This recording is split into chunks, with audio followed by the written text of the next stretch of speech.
Never before had a U.S. president refused to admit defeat. Never before had a president alleged the election was stolen. Trump 2020, baby. But on January 6th, as Congress was getting ready to officially declare Joe Biden the winner, Trump called his supporters to Washington. We're going to the Capitol.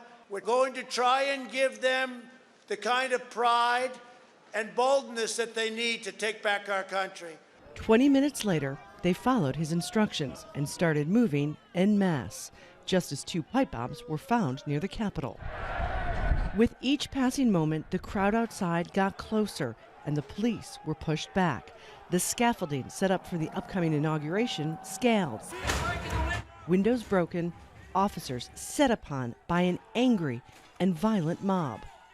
Clubbed, sprayed with chemicals, punched and kicked, the crowd overwhelmed the police.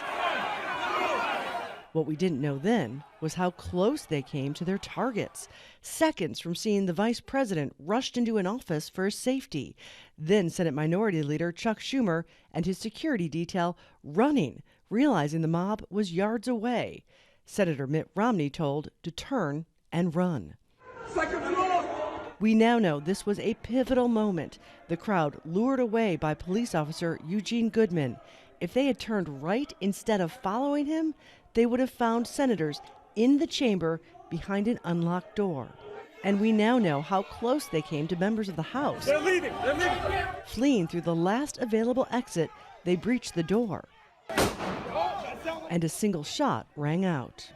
It was Ashley Babbitt, killed by police as she attempted to get through the door. In all, 5 people would die, including Capitol Police Officer Brian Sicknick. He had a stroke after being attacked with bear spray. In the following days, 4 officers would commit suicide. In all, 140 officers were injured. Trump eventually appeared on camera and appealed to the rioters to leave. So go home. We love you. Hours after it began, the building was cleared and the vote was certified. Joseph R. Biden, Jr. of the state of Delaware has received 306 votes. Donald J. Trump of the state of Florida has received 232 votes. Still, the House would vote to impeach him for a second time for his actions, and the Senate once again failed to convict.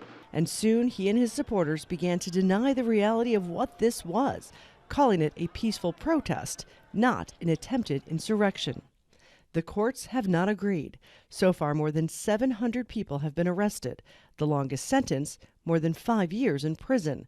The person who planted the pipe bombs has still not been identified. A congressional committee is investigating how this happened. Was it planned?